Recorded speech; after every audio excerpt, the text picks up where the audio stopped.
is the Wannabe Saints podcast, where we take virtues and try to break them down so they become tangible and applicable to your life. We aren't here to bring you advice, we're here to bring you virtue. I'm Jordyn. And I'm Rachael. We're your hosts, and this is Wannabe Saints.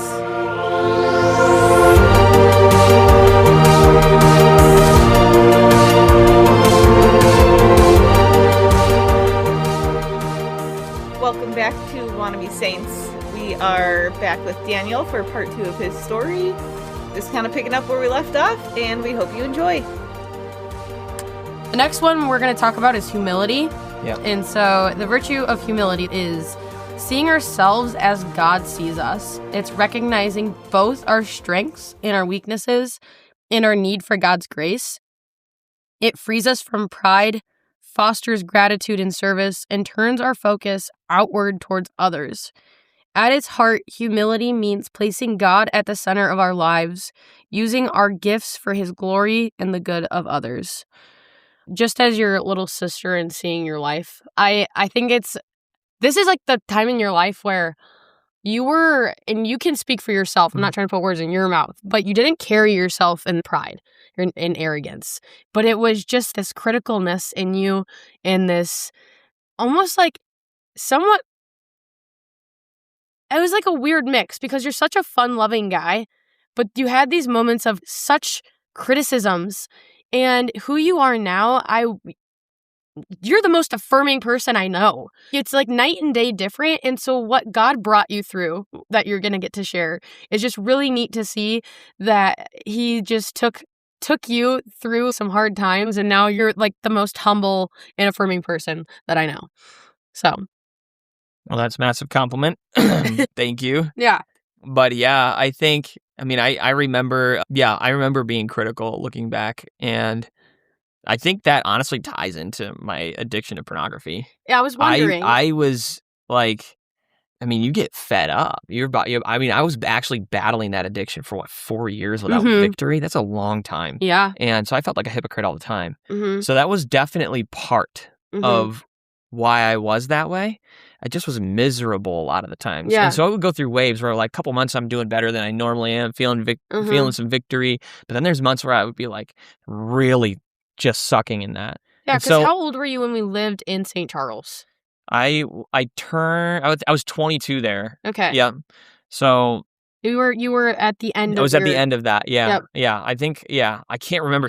I wish I could remember specifics. I don't have like a day of victory. Right. It's kind of a blur. For sure. So I'm just like in my timeline of the things that played out. Yeah. I was just curious. But no. Yeah. So actually, this is good. I actually crushed my Xbox because that was like another avenue that I found and I went back to for pornography. So I did have a season there that was awful for me.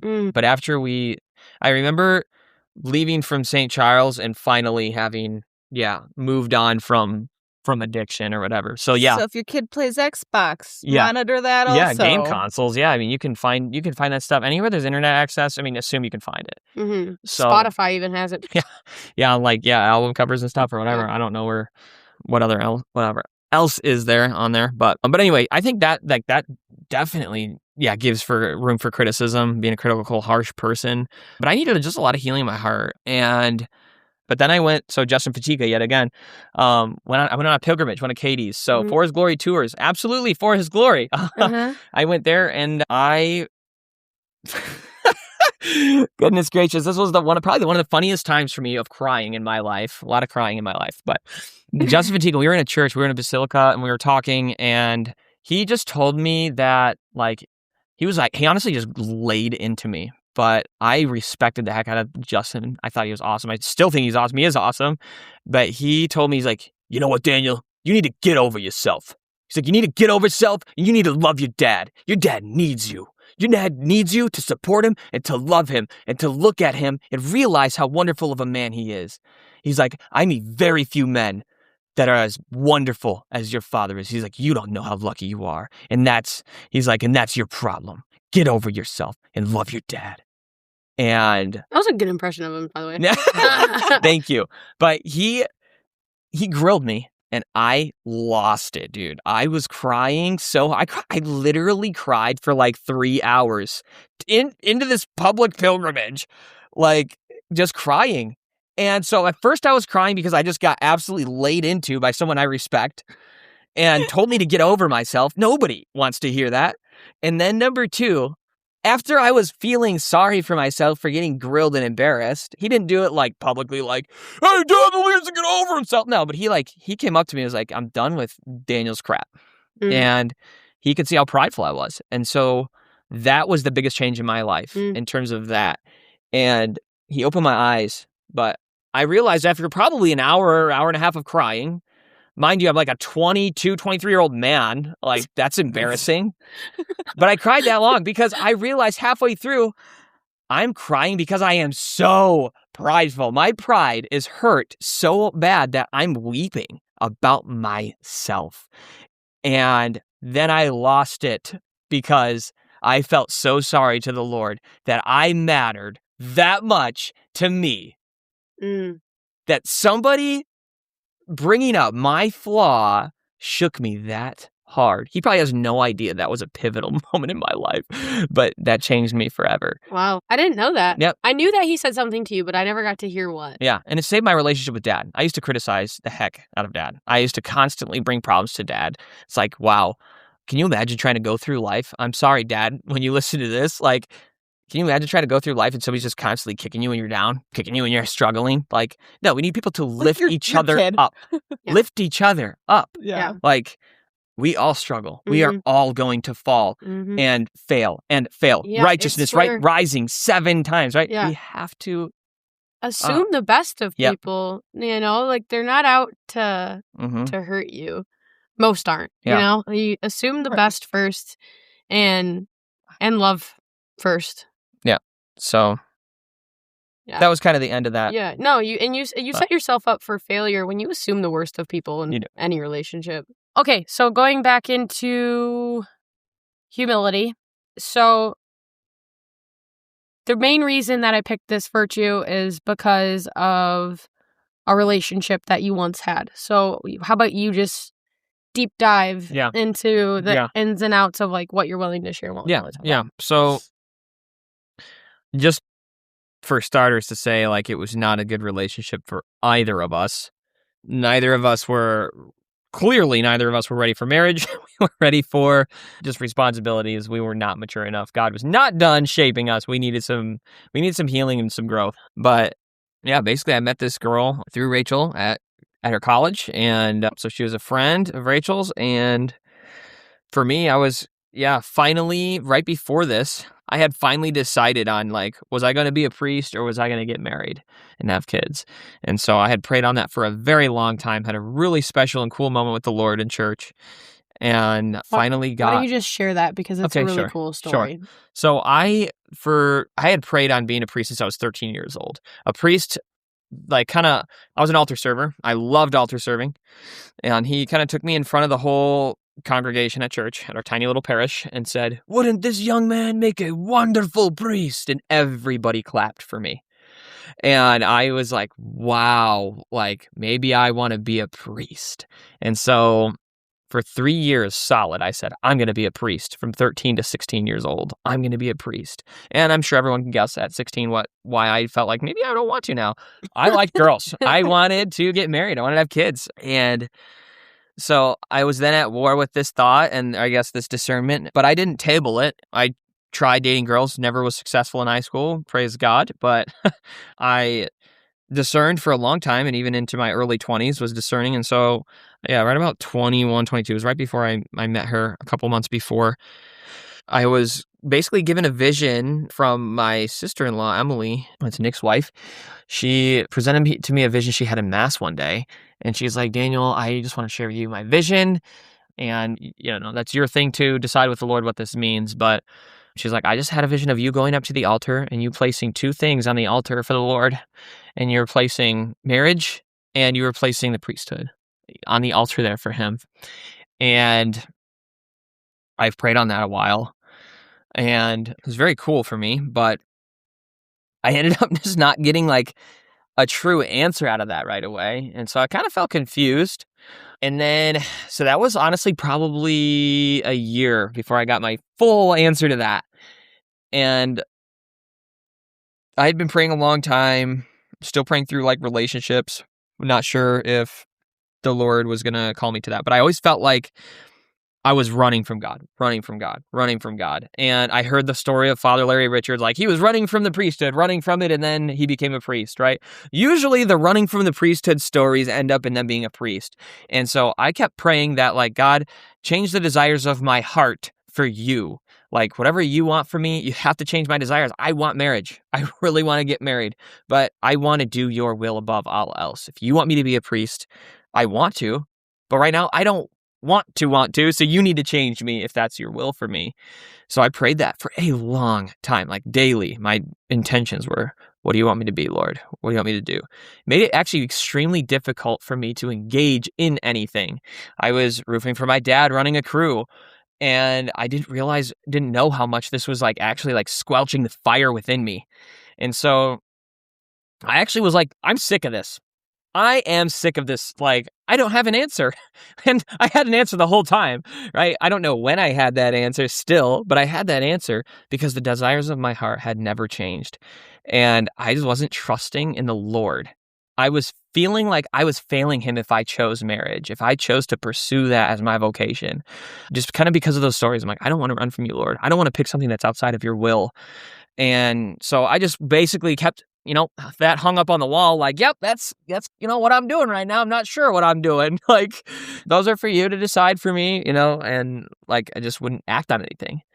So then I talked to a buddy of mine, Joe Cassidy. He is an awesome, awesome man, but he went through discernment as well and was in pre-seminary discerning. And he's like, Daniel, like, well, I was like kind of struggling and told him, like, I have people tell me I should be a priest. People tell me I should be a priest, or I said I was going to be a priest. Now I don't feel like that. He's like, dude, I did the same thing. He's like, nobody knows God's will for your life except you. You can't take anyone's word as that's what you should do with your life. It is your relationship with God that is going to direct you. You have to trust in that. You cannot let anyone else tell you what God's will is for your life. He will speak it to you. So I was like, okay, great. That gave me a lot of consolation. And then a month or two later, I went down to our new parish in St. Charles when we were moving, and I prayed there with my dad, and we were praying in the church there, and I was like, Lord, I'm done with this. I'm done discerning this. I need to move on.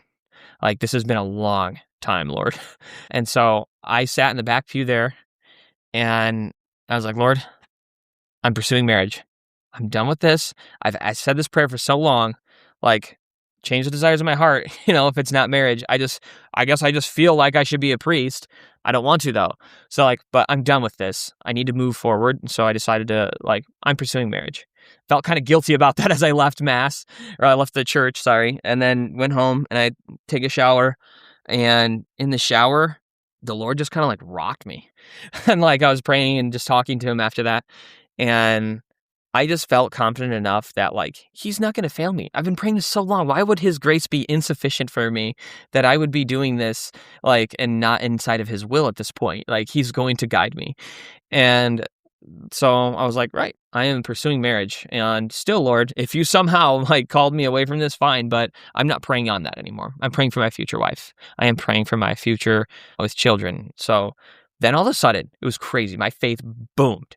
I started listening to like every single Lighthouse Catholic Media CD. I was putting those in my car. I was getting them after church. My faith boomed. I was like, just couldn't get enough of like eating the faith. And like, I got a crew of 10 guys on the roof that weren't even practicing Catholic or Christians praying every morning. And they're like, hey, Daniel, we didn't pray this morning. So we would all take a knee, take our hard hats off and take a knee and pray.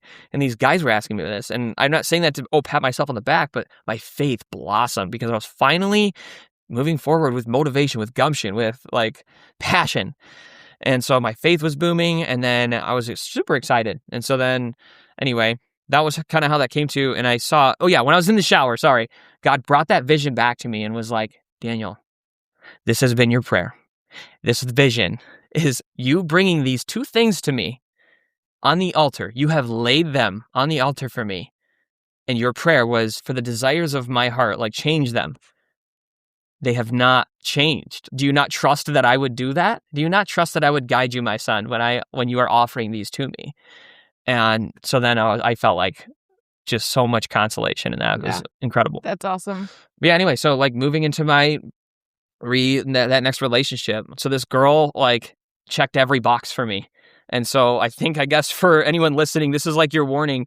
Don't go off of what checks the box on paper, but what God is doing in you and in that relationship. Take that relationship, there are some pillars, I think, as any man of conviction should want for their family. What do you want for your family? Like, what are your values?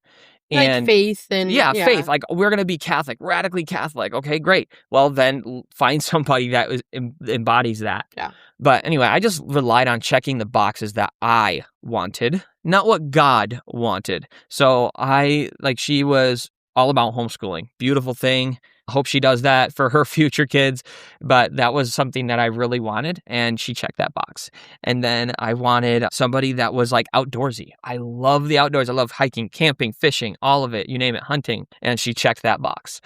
And then I wanted, I guess off the top of my head, she was Catholic, right? I wanted somebody Catholic. She was pursuing her faith.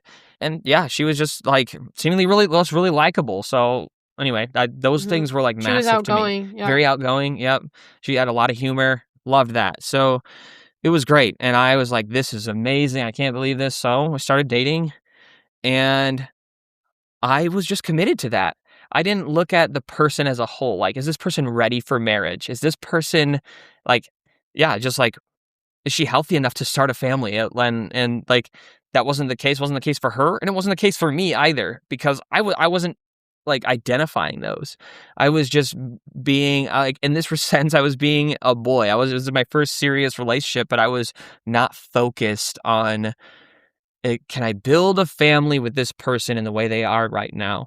And so like neither of us were ready for that, but it became really toxic, and she didn't love my family. And that's a massive like detractor from your relationship. Unless your family's, got some serious problems, like you'll know if your family does, but like that person shouldn't be drawing you away from your family. And so in this relationship, we drew away from my family, and I just became more and more critical of everyone in my family. And I started to wreck every relationship that I had. So, nothing good was coming out of it. It was just clearly a sign from God. This is not right.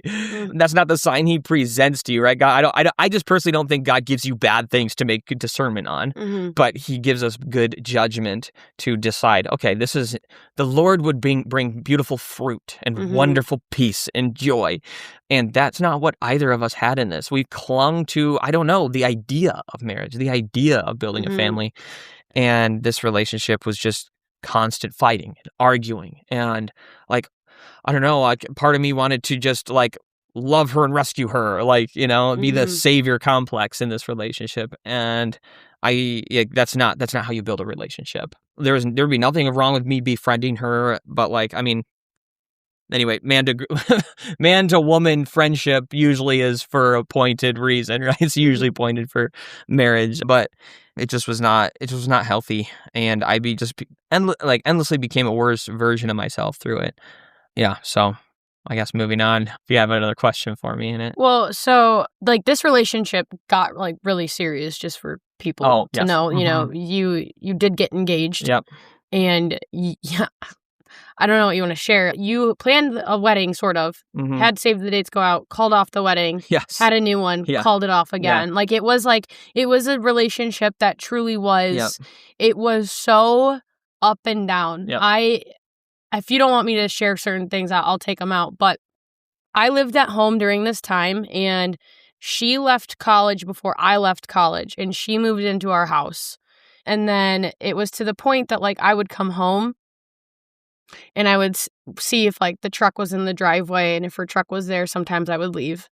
And other times I'd be like, oh, okay, she's like not home. So I'd go inside, and she had packed her stuff up to leave you. right? And she would take off, and then she'd come back, and then she'd take off, and then she'd come back. So just so that people understand like the gravity of this relationship, it was a massive emotional roller coaster for you alone, but also like I had that front row seat to witnessing and being like, oh my gosh, she packed her bags again. Here we go.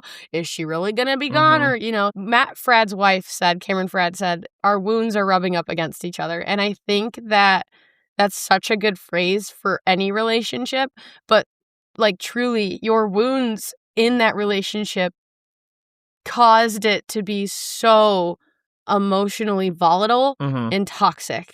And because like you said, you both weren't healed. And you both had so much growing to do. Yeah, we did. And all you did was bring out the absolute worst in each other. It's just like just super unfortunate. And so I guess to then like now go into this a bit more. I mean, I think God's part of this, right? So I'm outside of the will of God in this relationship. I don't think like in dating, you have to try, right? Like if you're going to put yourself out there, you want to get married, you have to try. So I don't think it was wrong to have tried to date her. I think it was wrong to continue to date her and to not pay attention to, is this person a good fit for me and for my life and for a family, raising kids? And unfortunately, you just don't know what you don't know. I didn't know how to date yet, and I was making a lot of mistakes. And like in love with the idea. Yeah, I was in love with the idea. One massive mistake is I had family members say, I don't know if she's the right one for you. And kind of early on, I had people saying that, like, hey, you're kind of like acting different than you used to. There were things like that coming on, and I took it as a criticism. I took it really hard, and I thought, like, screw you. You don't know her. You don't know my relationship. Like, I wrote off everyone's opinions, and that is so wrong of me to do. You should trust the people around you, trust your family to help you along the way. So I should have, it doesn't mean take everyone's, advice and be like, yeah, you know what, I'm ending this relationship right now because they're opposing it. No, but I should have taken that into consideration and opened my eyes and my heart to hear and see what was going on and who I was being and what my life looked like. So that being said, I ignored everyone, wrecked a lot of relationships, and honestly was not making good spiritual decisions in this relationship. And only by the grace of God did I honestly not have sex, but we're not, being great. So just grateful that we didn't have a kid out of this, because then I would have stayed there and stuck with it. But so divine grace was in there, and through all this in the just how toxic it was, my whole family's praying and fasting for me, and praise God. We had some prayer sessions, her and I were there. We did some prayer sessions, massive things started happening, prayer over us, and God delivered us of this relationship. And personally, I think healing came for both of us through that prayer. But through it, there were so many signs from God. He was just begging me to move on. Finally, for once in my life, I had savings at this point. I had a nice sports car I had a lot of fun with. And I'm not saying money is God showing his providence and grace on you. You can be a saint without having any money. That doesn't have anything to do with it. But I lost all of my money in this. I just went out the door.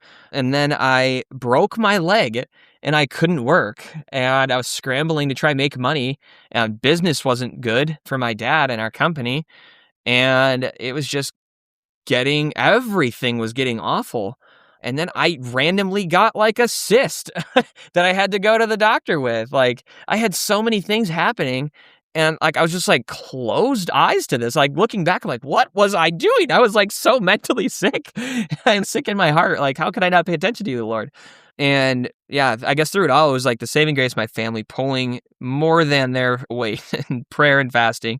And I was praying through that. We prayed through that. We still went to mass. We went to confession. We were doing those things. We were just not right for each other. And all that being said, all those moments that kept happening for me in succession was man, God was really trying to break down my heart to change. And he did. Finally, that's how prideful and stagnant and stuck I was in my relationship with God, that I just had to lose everything. That's all, no big deal. But I literally had nothing. I had nothing but debt.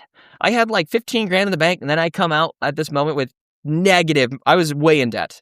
It was unbelievable. So yeah, I just totally just kept making bad decision after bad decision. And so we broke it off. And I wanted to keep working through it, though. I just kept endlessly wanting to work through this relationship and make it work.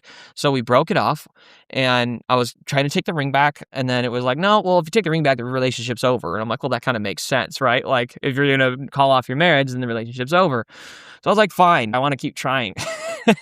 And so we kept trying, but it just continued to get toxic. And then finally, there was enough grace, and my sister, Rebecca, very pivotal in my life, came in and was the only person. I'm not saying my family approached me wrong, but it was the right moment, the right time where my heart was right. But she, at this point, was the only person that could love me softly and gently in this moment, because I had ruined these relationships. It's my fault. But like everyone around me was just like hard-hearted towards me, rightfully so. I probably would have been hard-hearted with me too. But Rebecca came to me and just listened. She gave me some very good words of advice and listened, let me talk, and she just expressed so much concern for me, my soul, my life.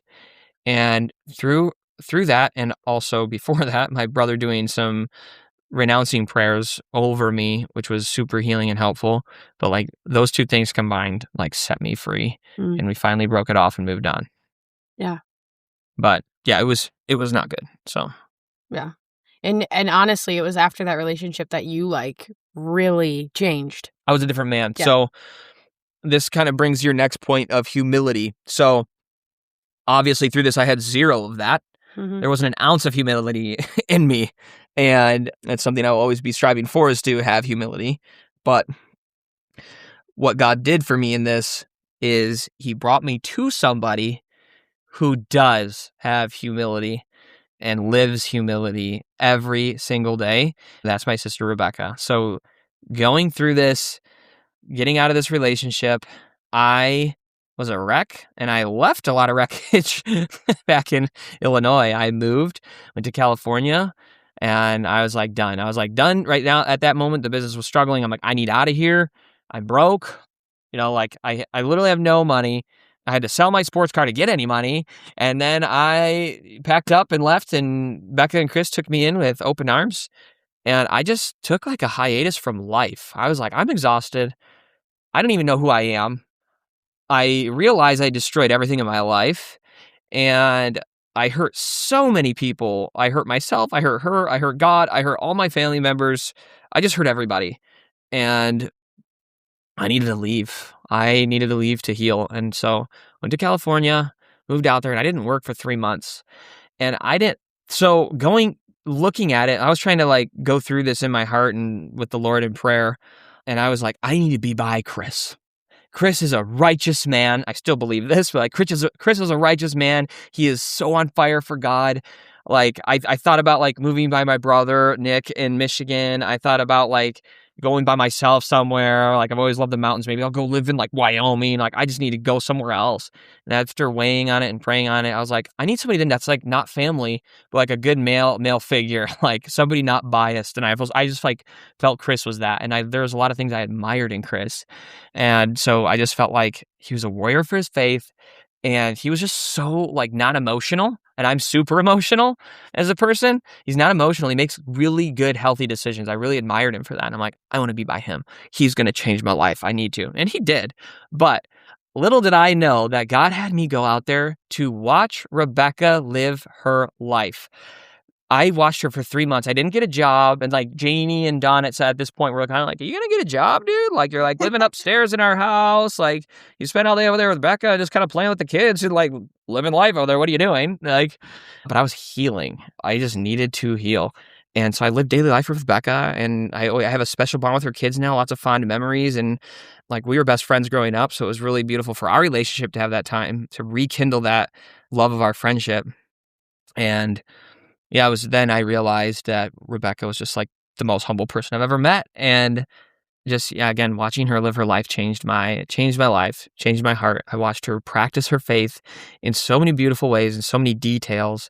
Jesus was clearly the center of her life, and it physically reflected in her calendar and the way she lived every single day. And yeah, like all she cared about was pleasing God in whatever she did. And it just softened my heart day after day after day after day. And then I became on fire for God. And I went and got a job at the mechanic 2 minutes down the road. And I told him, like, if I do this job, I'm going to daily mass first and then I'm coming here. And so I went to daily mass every day. He was fine with that at first. And then after like about a month and a half, he's like, you're coming in late every single morning. I'm like, well, I took the job and I told you I was going to go to daily mass and then come to work. And I was like, and I could work later if you want. But then it turned out like this guy was not very honorable and doing things that I really didn't like to see being done to customers or the environment, things like that. And I was like, all right, I'm going to leave this job. I quit. But my faith just kept coming alive. And then I went back into roofing, fell back in love with roofing, being away from home. But Rebecca, that constant, was just constantly pushing me to Christ, pushing me to God. And then Chris and getting me involved in the community out there, doing his Bible studies. So just watching them live their family life showed me what a good, healthy Catholic marriage looked like, what it looked like to raise children, what are important things that you should do, how do you run a household, how do you interact with your kids, and like just seeing that daily life prepped me for whom I was to marry and how I was to live. And then Chris was like, after about 9 months of being there, he's like, dude, I think you should get on Catholic Match. And I'm like, nah, dude, I'm not ready. I'm like, I was such a mess. There's no way I'm ready to get married. Like, did you not see what I just did to everybody in my life and myself, my relationship with God? Like, were you alive? Are you watching? And he's like, no, dude, you're ready. And I was like, no, I'm not. So he made me a Catholic Match account, threw a couple photos on there, wrote a bio about me. I literally did like nothing, put me on there. And I messaged a few girls, and then Nicole was my first actual date on there. And yeah, I started talking to her for a month before I met her in person. And I just had a feeling like this is the girl. Like, first off, I messaged her. All right, I was like, there's no way that this gorgeous chick is gonna like me back. Like, I am really swinging for the fence here. But I mean, the worst she's going to do is just like say no. So I was like, I messaged her. I'm like, dude, like she wants to homeschool her kids. I read her profile. I was excited. And yeah, like just super, like seemingly super Catholic and everything. And I'm like, yes, sweet. So I liked her photo. I was too like sure that she wasn't going to like me back, that I didn't even write her a message. Every single other girl, I just wrote him a message like, hey, really loved your profile, blah, blah, blah, blah, blah. Wrote a little nice blip, made it through a compliment in there, and then said, hey, like, you want to chat or whatever. And then with her, I'm just liking it. There's no way. And then she liked me back. And then I was like, I literally said, did you like me back on accident? We laugh about it all the time. I was like, there's no way, like, was that an accident? And she was like, no, why would I accidentally like you back? And so then we started talking, but it was really good. It's so funny. Oh my goodness. So it's amazing. But I know I skipped into that. So if there's anything else we needed to touch on with that. No, you're good. I honestly, it jumped to courage. Part of my thought process with this in your life, and again, it's just me analyzing your life, was that the courage came with moving to California. Like, that was a courageous time of your life. So to catch everybody up on this real quick. So courage or fortitude is the strength to pursue the good despite fear or hardship. It's not the absence of fear, but the resolve to act rightly in faith and love, even when it costs something. Rooted in trust in God, courage empowers us to stand for the truth, defend others, and persevere through trials, drawing strength from divine grace. And you've already hit on a lot of things, but I think you can see that through your story, right? Through that relationship to moving to California, you not only learned humility through Becca, and like God clearly like melted your heart and transformed your heart. All of this took courage, right? You up and left everything you knew, and you were like, I need to go somewhere no matter what. You grew so much in California into your own man. You became, even though you had moments in high school like courage, right? You were willing to take things on or whatever. You had more of this courage build up within you. You started standing up for yourself to people. You weren't taking things to heart the same. All of these things I would put back to courage as a huge part of who you are now.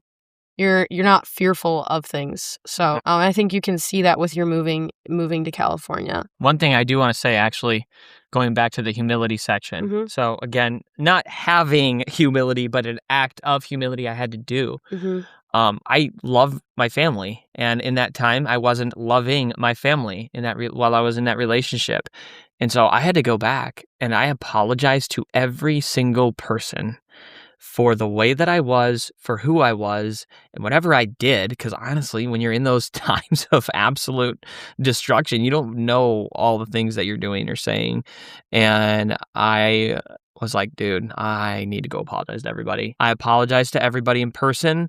And then I decided that through the criticisms, again, coming back up in my life, this was still after like that healing I had with Justin, but through the criticisms of all these people, like my family, I just looked at my family with such critical lens, and I started praying for God to make me more like the beautiful things in my family members. So I would actually name everybody. I would name Natalie, and Tim, and Katie, and Steve, and Nick, and Emily, and Rebecca, and Chris, and Rachel, my mom, and my dad. I would name them, and Lord, help me to be more like the beautiful parts of them. And it healed my relationship with all of them. I started to be able to see the wonderful things in them instead of their flaws, right? I mean, we can pick each other apart in life. It is so easy to see a flaw in somebody else. But then I started focusing on that, and that really softened my heart towards everyone. And ever since then, I have been able to love my family so much differently than I used to. And, in comparison to the two, I didn't love my family before. If I'm just focusing on things that irritate me, like what kind of love is that? It's not love. I'm just a critical person walking around judging everything, and that's a terrible place to live in your heart. It's a terrible place to live in your mind, and it does not help you in any way to live a joyous life if you want joy in your life. Yeah.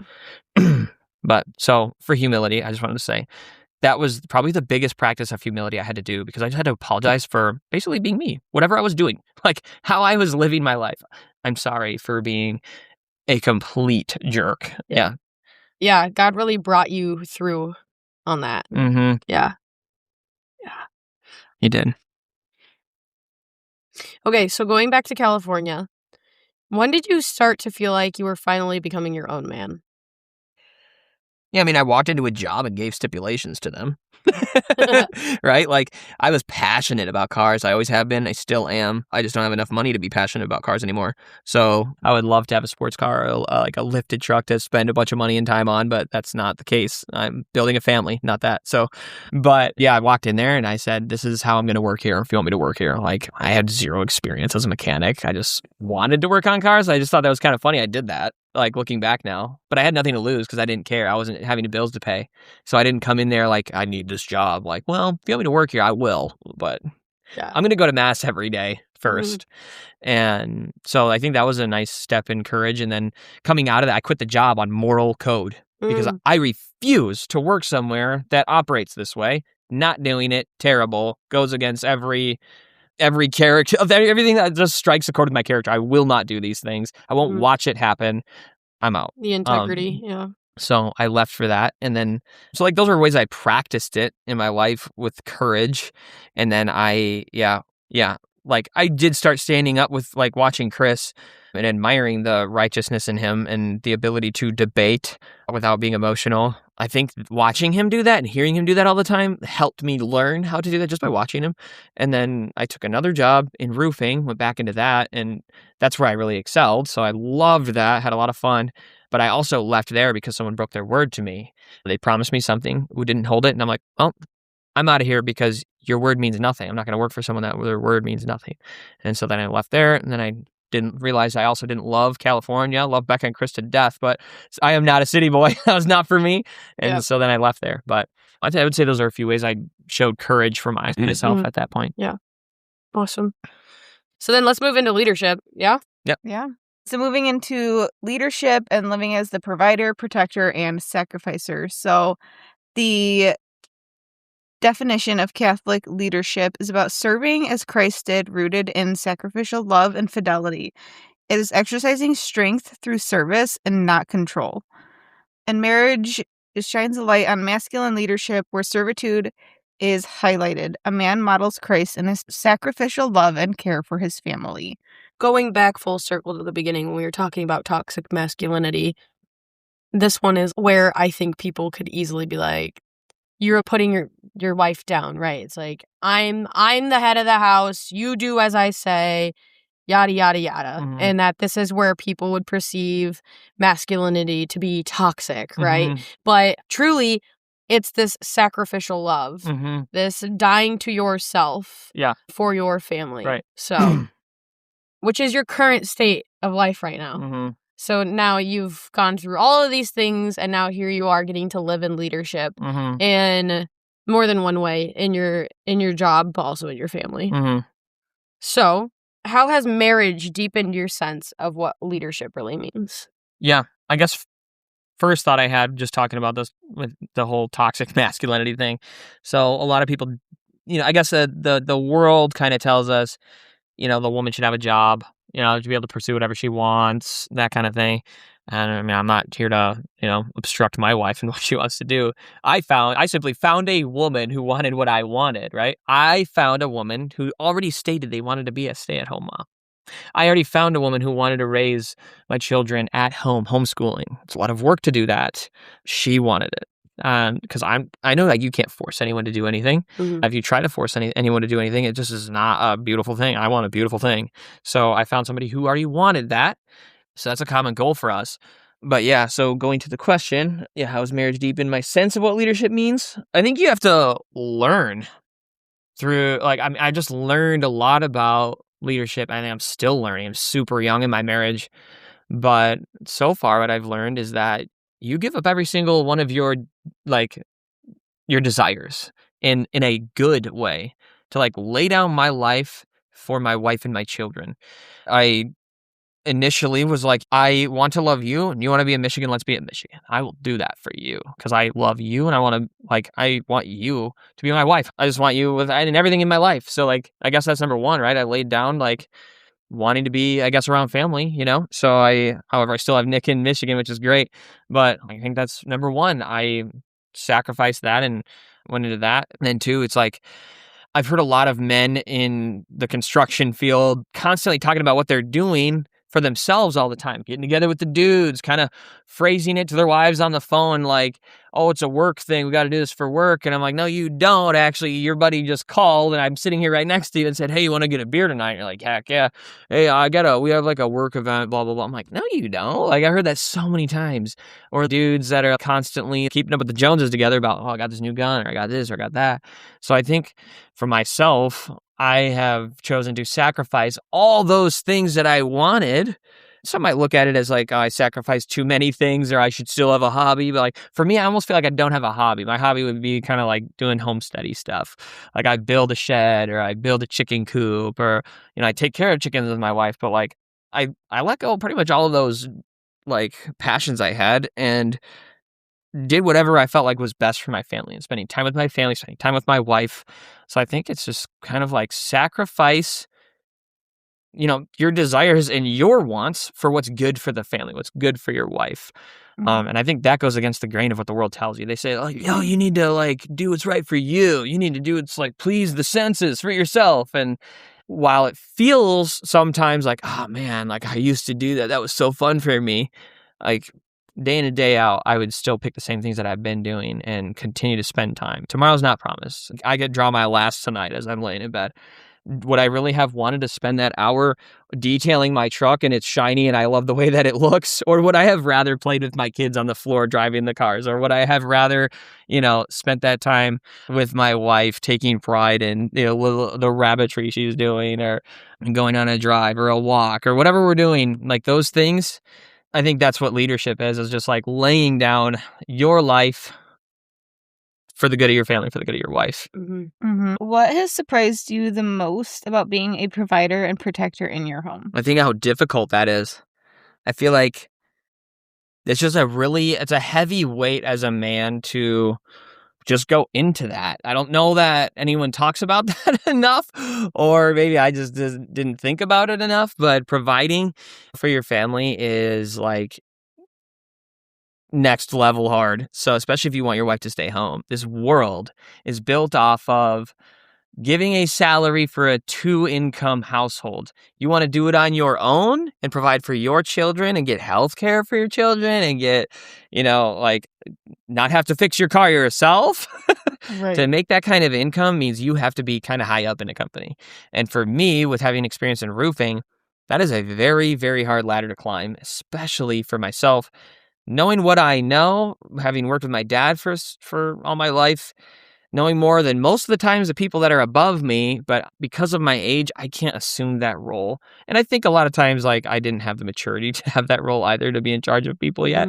However, having a lot of, like, those intangibles, I guess, or the experience beyond my years, just simply because my dad owns a business, like, it was a dogfight trying to find somewhere that's going to pay me enough to keep my wife at home. And so I was going to move heaven and earth to do that. And that's, I think, what was so surprising to me. And then it just, like, eventually occurred to me, like, wow, well, I'm not going to find that job by working as a straight up role for a company. I can't just simply be the repairman on the roof and get paid enough for my wife to stay home. I can't simply be in charge, like a project manager for these crews and tell them what to do. And that's, like, going to provide for my family. For me, I had to, like, be like, okay, I have to be an originator. I have to find work. I have to be the guy to bring the work to the company and do something to provide enough value to where they're going to compensate me for doing that, doing something new. And so that was a really hard thing to jump around to, but I just kept trying, and it's been exhausting.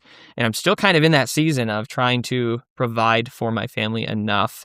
And then also you have to balance, how many hours are you going to work to do that, right? Like, trying not to sacrifice the time with my family to acquire the finances to do that. So right now, Nicole and I have been heavily in the discussion of, do we seriously scale back how we live and let's go just live in a double wide and have no yard for our family, and then I don't have to work this hard? Or do I keep working this hard and find the career that's going to pay enough for us to have a yard for our kids, not have to live in a neighborhood, because I really don't want that. And yeah, so I think that's been, like, a heavy focus for me since I got married. Since I had kids, I should say. Yeah. Yeah. How do you balance strength and tenderness and leading your wife while also serving her? I think patience would be, like, the first word that comes to my mind. To just be patient through all the changes, because you're both having to learn so much. So yeah, in leading, I think, to be honest, I don't feel like I can speak on leading that well, because I feel like through watching my wife live, I've learned to change, to soften, to be more tender, to be more, to just be better. Like, I just feel like I watch my wife live life and her change so much that it just inspires me. So watching her live out her faith, watching her just love on our children, watching her prioritize good and healthy things and constantly be talking about that. I don't know. I just feel like that's been really amazing for me. And it's just pushed me. It's motivated me to try to be a father and husband. But I guess, like, her living that way just makes me want to fight for her. So I don't know. I guess she can attest to that. I don't know that I have those things. So I guess it's a question for her, but I'm trying. I try to make sure I'm not spending, again, time on hobbies that don't bring life to my family or my children. I don't try to push us into anything that would be against, like, our mutual will, our mutual goals. So making sure we're just doing everything together and talking it all through, that we feel committed to, like, with each other. So I don't know. What does sacrifice look like in your daily life now compared to what you once thought it meant? Or maybe even how has it changed from the beginning of your marriage to what it is now? I think, like, what I want most is for her to be joyful, stable, and feel like she's number one. And so I think that just is a constant changing. I don't have anything that comes straight to my mind that, like, oh, this has changed for me. But I think it's just, like, a slow evolution of, like, she has to be number one in everything. And, like, if there's something that I feel like I want, I'll just pray for God to, change that. We'll talk about things for sure. I'm not going to just, sit here and be like, a doormat for her and be like, I hope God you change this for her, like, so we can have this, or like, so you can change this so I don't have to deal with this. I definitely don't do that. If there's a problem, we're going to talk about it. But if there's something that I want that we're not aligned with, and I'm just going to pray for God to change that, and we'll continue to talk. But I feel like, sacrifice is just making sure she's number one before everything. And I don't do that as well as I should, but making sure she's number one across all fronts and that she feels number one. Not that I'm doing that, but that she's feeling that. That's good. Yeah. I feel like a good example that I could give is making her number one is this year I took a new job that I'm, again, had hopes for providing for us. It was a really good sales commission job. I kind of stepped out of my profession and I was going to be a salesman for houses doing shingles. I'd never done that.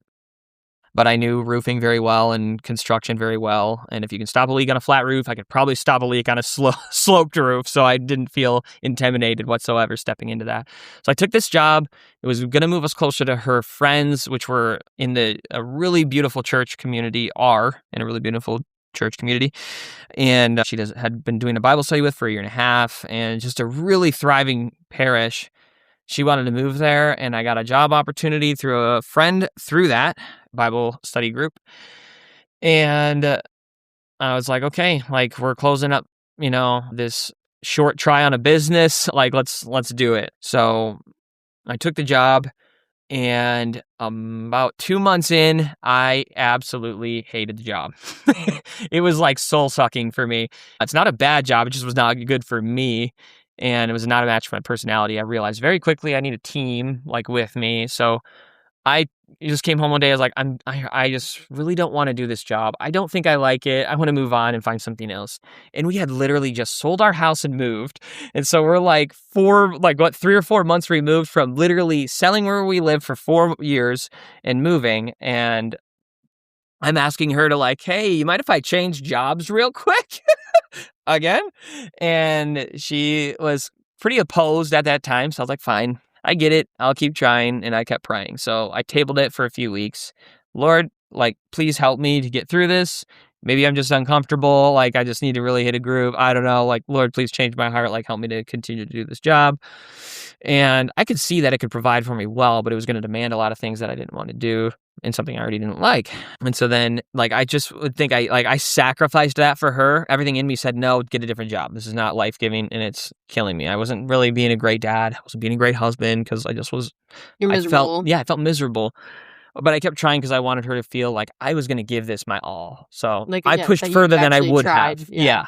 So I pushed further than I would have. And so I think that's what, like, in that moment, sacrifice was that. Like, okay, if you weren't involved in this, I would quit yesterday, right? Like, this is awful. I'll figure it out. I don't want to work another day here. So I had talked to my buddy John, who owns a roofing company who I work for now, but I talked to him. Job offer was on the table. And then so I prayed on that a little bit, and then I talked to her, and she was like, really, honestly, I don't think that's going to be a great idea. And so then I was like, man, this is going to be tough. And then I was praying. I'm like, you know what? I think we need to just sit down with John Mark and talk about this. So we went and met with him. So I say this not because I got her to finally agree with me, but I was like, I need to shepherd her into seeing that I'm going to take care of our family through this. And that this is a good opportunity for us. Yeah. Not just, I need to get out of this job, but he's going to provide. Yeah. And this is part of your leadership. Yeah. Yep. Yeah. So I wanted her to see that. And so that's, I couldn't believe I took my wife into a job interview with me. It was a friend, so it's different, but I still took her there. And I was like, John, I need my wife to be there. Like, my wife needs to come to this interview, and you need to prove to her that this is going to be good for us.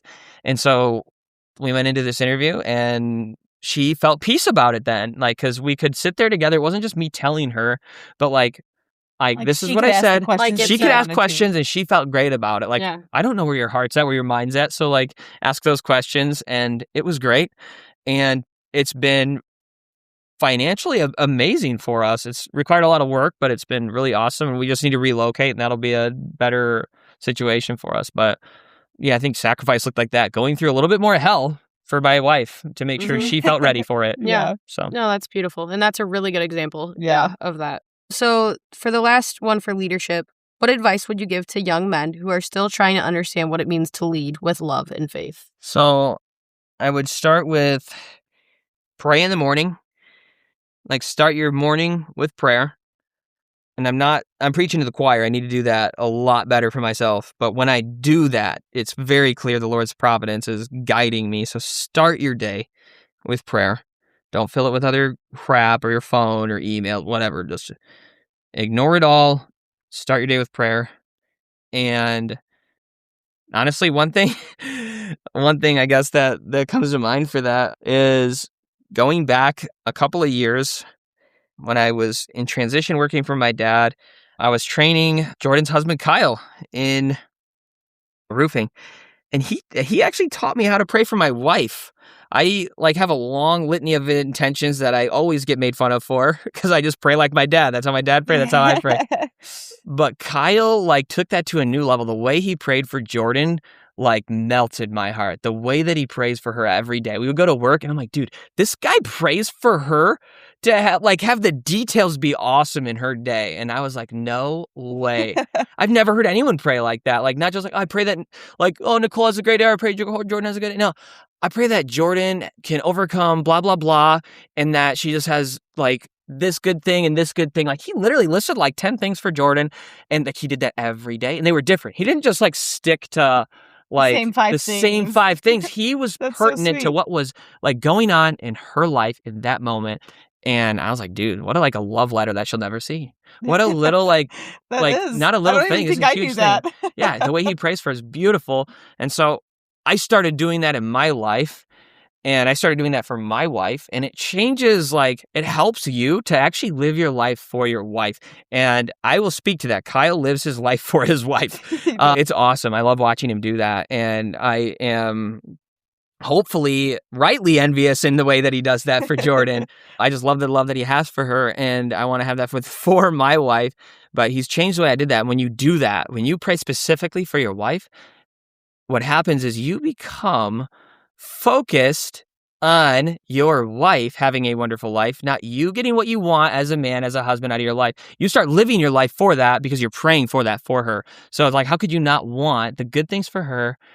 So honestly, I would say that's what it means to lead, to put her needs before you and to put that in your relationship with God. And I think that changed it for us because I don't really think about what I want that often. And I'm not saying I'm super selfless, but I just focused on coming home from work to come to my family. I'm focused on getting more time with my family. I'm focused on what's going to be good for us. I'm focused on going out to dinner with my family. I'm focused on going on a date with my wife.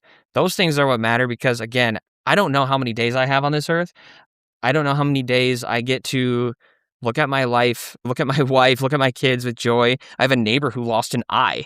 I don't know. I work in construction. I could lose my eyes and not ever get to see the beauty that my wife is. You've had a lot of weird eye moments. Yeah, I have had stuff assault my eyes. Yes. But nevertheless, we have so many things that we take for granted, and I just don't want to do that. I drive so much for work, and there's so many people. I see the signs on the road, this many traffic deaths this year in this state. I'm like, that is so sad. 900 people taken from this world, randomly. No one expects to go from a car crash. They expect to go from cancer or a sickness, and you have some time to prep, or you're old. Yeah, you're old. Your time. Right. You gotta sleep. But it tomorrow could be the end.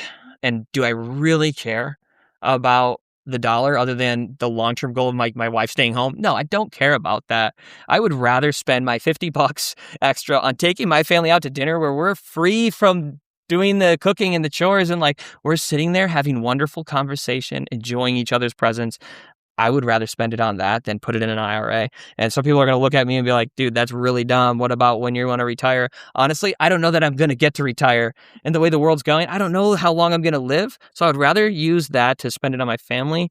And obviously there's balance with that. I don't apply that to everything in my life. Yeah, you're not living in debt because of it. You're still saving. Right. But there's certain things that I choose. This is how I want to serve and love my family and live for my family. So I don't know. No, that's awesome. And you're not going to go buy yourself the gun. You're going to spend that money by taking your family out. Exactly, Like, yes. it's those things. It's not like a stupidity of spending money. Like, yeah, it's exactly. like, no, I'm willing to sacrifice not getting a coffee. I'm willing to sacrifice not getting the thing that I want because ultimately I get greater joy out of your joy and out of their joy. Right. And that's a beautiful thing. And again, it goes back to what we always talk about of like this living out of like not living in your selfishness, not thinking about yourself. Yep. You are a happier, more joyful person when you put the other people before yourself. Yep. And it's not about the me world.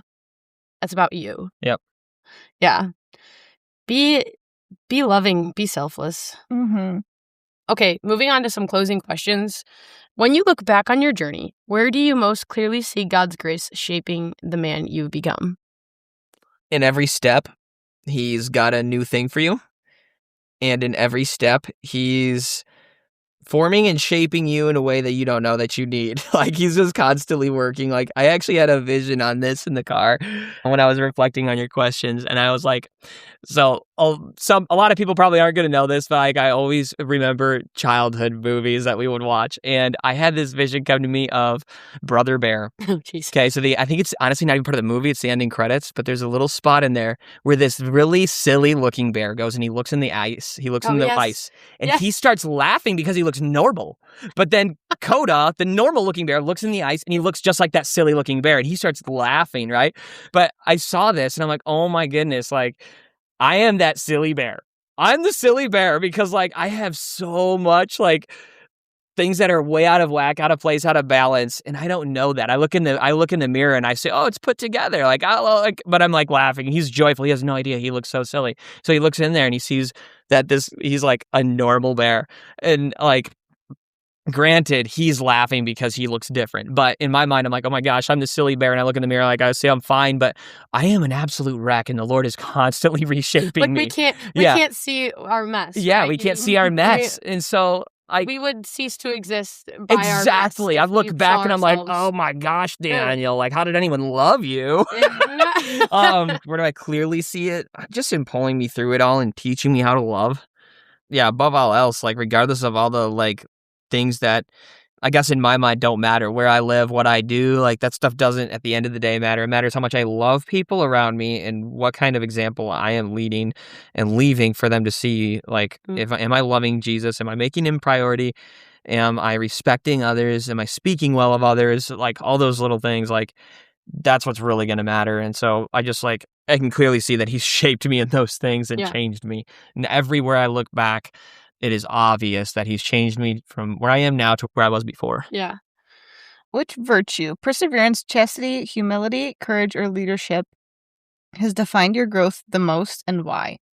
Perseverance. I feel like, so when I look at those, that's the one that I can try. That, like, perseverance is honestly effort, right? So, like, I don't know if I mean having effort in those other things, it doesn't show as much as perseverance.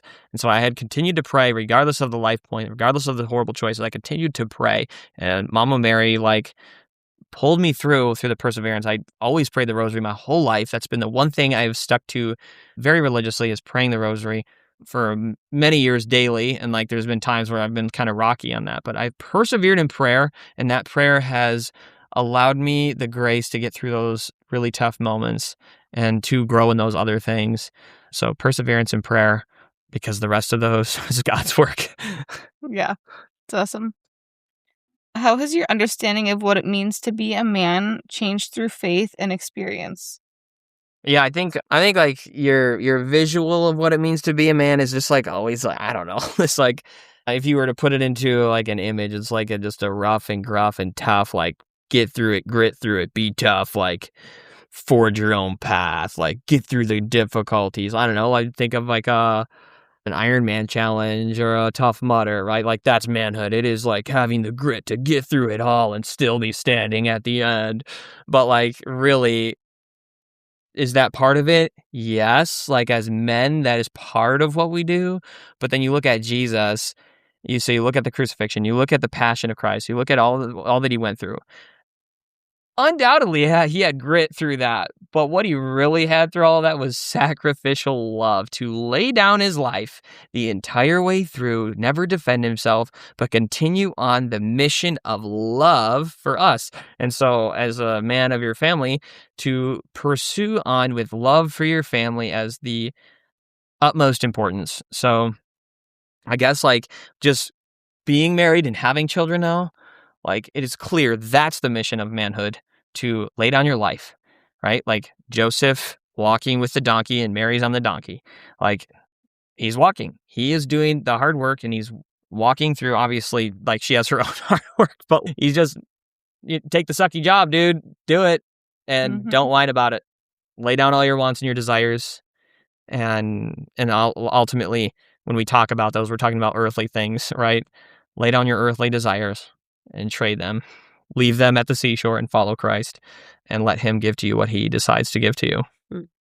What would you say to young men who are still trying to find their identity and purpose in Christ? Get a prayer routine. Number one, you cannot become who you're called to be without prayer. If you're not going to give God your time, if you're not going to make him number one, and again, I'm preaching to the choir, I don't do that religiously, but I know from my experience in the seasons that I do that and the times that I do that, that is the most growth I have in my life, is making him first, because it is hard. So make him first. If you're wanting to grow, you make him first. And then you start surrendering your desires. You start praying, honestly, pray against your desires. Pray against the things that you feel like you want in your life and ask God to give you what he knows is best for you. Like don't pray on these things that you pine for. Pray on whatever is going to get you to heaven. Pray on what God knows will get you there, and never like don't sleep on Satan. Like don't forget he's fighting against you and he's going to try to take you down. And so combat him. Do renunciation prayers. Be watchful of what he's trying to do, and yeah, just live a Catholic lifestyle. Go to confession, receive the Eucharist. I don't know. That's what I would say. Yeah. Turn to the Lord. Yeah. What do you hope listeners, especially young men, take away from your story? Redeemable. You're always redeemable. Christ died for you knowing your worst. Christ died for me knowing that I was going to battle. And I mean, battle addiction for 7 years. That wasn't how long I went through it. That's how long I chose to battle it. I was in it longer than that. But I was battling addiction for 7 years. And every single one of those days, on my worst days, he chose to die for me. He chose to love me. And through all of it, right? Not just even in the worst days, but through that whole journey of knowing that entire section of my life that I would be battling a horrible addiction, that he still chose to die for me. And he chooses the same for you, so that you're redeemable. Oh, beautiful. If you could sum up authentic masculinity in one sentence, what would it be? Live your life as the man God made you to be. I'm in a small group right now, and I'm picking up on, when I talk about my childhood, my dad lives up to what most people picture as masculinity. My dad can do anything with his hands. He is tough as nails. I literally haven't met a man tougher than my dad. He has more grit than probably 99% of people. Mm-hmm. My dad could go through hell and he'll act like it's not hell. So I had a crazy example of grit in a man, and I hope to someday have that level of grit in my life. When I talk about my childhood and I talk about building things, constructing things, and now I'm doing those things for myself, a lot of men who didn't do that or don't do that feel like they don't have this masculinity. But God doesn't call every man to like build something great, like construct something great or farm or whatever. We live in a world today where we need the guy on the computer coding something so we can get our accounting done. Like, be the man. Like, a career means a lot to a man. So I say that, like, be the man God's calling you to be. Excel in what you do, and don't let the visual of what that manhood looks like shape you. What being a man is doing those things with honor, integrity, character, love, building up the people around you, leading the people around you, and saying no to the constant toxic stuff in the workplace and in your homes and your families, and coaching. All those things where there's leadership roles, be the leader in where you're at. And lay down your life to protect those who are weaker than you, and don't allow for toxic situations to exist, because no man wants to go against the man standing up for what's right. So like, just be who you are, who God created you to be, and what you're doing, and live it out with courage. So Amazing. Awesome. Well, thank you so much for coming on tonight. It was incredible having you on. I'm really grateful that you drove out here and did this. If you want to follow Daniel and find Daniel, he doesn't have social media, so you can't actually follow him anywhere. Or you can try to go find him in Michigan in the middle of nowhere. I'm just joking. But as always, if this episode helped you, please share it, rate us, review us. Again, this is one of the biggest ways you can help support us. Or please prayerfully consider supporting us on Patreon. You can find all of the links to all of our things in the show notes. And until next time. Bye. Bye. peace, homie. Oh. So normal the whole time, and then peace, homie. Thanks for listening to the Wannabe Saints podcast. If you have a question or topic you would like us to cover, reach out to us at wannabesaintspodcast@gmail.com or on Instagram at wannabe_saints. You can find the link in our show notes. Thanks for listening, and God bless.